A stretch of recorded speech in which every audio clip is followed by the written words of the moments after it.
علماء کرام وہ گیا بولتا گیا، میرا نبی اس سے باتیں کرتا گیا، یہ گیا میرا نبی اس سے بھی بولتا گیا، اس کے بولوں کو قرآن نہیں بنایا، اور جو اس سے باتیں کی رب نے اسے قرآن بنا کے اتار دیا۔ اذ یقول لصاحبہ لا تحزن ان اللہ، یہ غار میں لے گئے، خطیب بیان کرتے رہتے، اس میں سوراخ تھے، چادر پھاڑی سوراخ بند کیے، ایک سوراخ رہ گیا، ایڑی ٹکا دی، اس میں سانپ تھا، اس نے ڈنگ مارا، علماء بیٹھے ان سے پوچھ لیے، یہ حدیث میں نہیں ہے، یہ واقعہ حدیث میں نہیں ہے، حدیث میں ہوتا میری مجال ہے کہ میں اس میں اپنی رائے داخل کرتا، حدیث میں توبہ توبہ، یہ خالصتاً تاریخی واقعہ ہے۔ کیا ہے؟ تاریخی۔ تاریخ کیا ہوتی ہے؟ یوں سمجھ لو یا یوں سمجھ لو،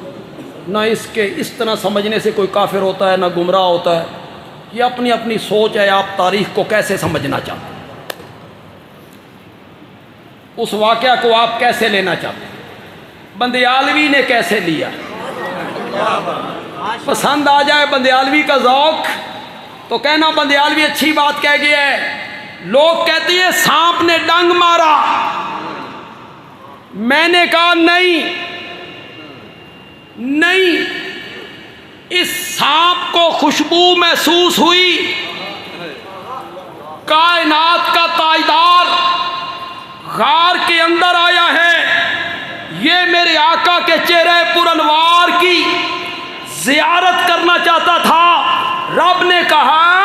میرے نبی تک آنا چاہتا ہے نا، ابو بکر کے قدم چوم کیا، پہلے ابو بکر کے قدم چوم، پھر میرے نبی تک آ، پھر میرے نبی صدیق اکبر،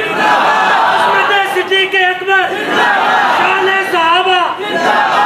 جس نے ابو بکر کے قدم نہیں چومنے وہ نبوت تک نہیں پہنچے گا، نہیں پہنچے گا، یہاں ابو بکر نہیں ہوگا وہاں میرا نبی نہیں آئے گا، نہیں آئے گا۔ مسجد میں آئے ہیں، ایک ہاتھ ابو بکر کے کاندھے پر، ایک ہاتھ عمر کے کاندھے پر، مسکرا رہے ہیں، صحابہ کہتے ہیں یا رسول اللہ بڑے ہی خوش ہو، فرمایا اسی طرح ہم قیامت کے دن اٹھیں گے،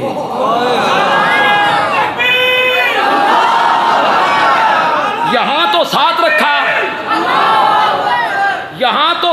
رکھا تو بعد میں کوئی بکواس کر سکتا تھا نا کہ نبوت کے انتقال کے بعد وہ غلط ہو گئے تھے، اس لیے میرے نبی نے کہا صرف یہاں نہیں، قبروں سے اٹھنے کے بعد وہاں بھی ہم ساتھ ہوں گے،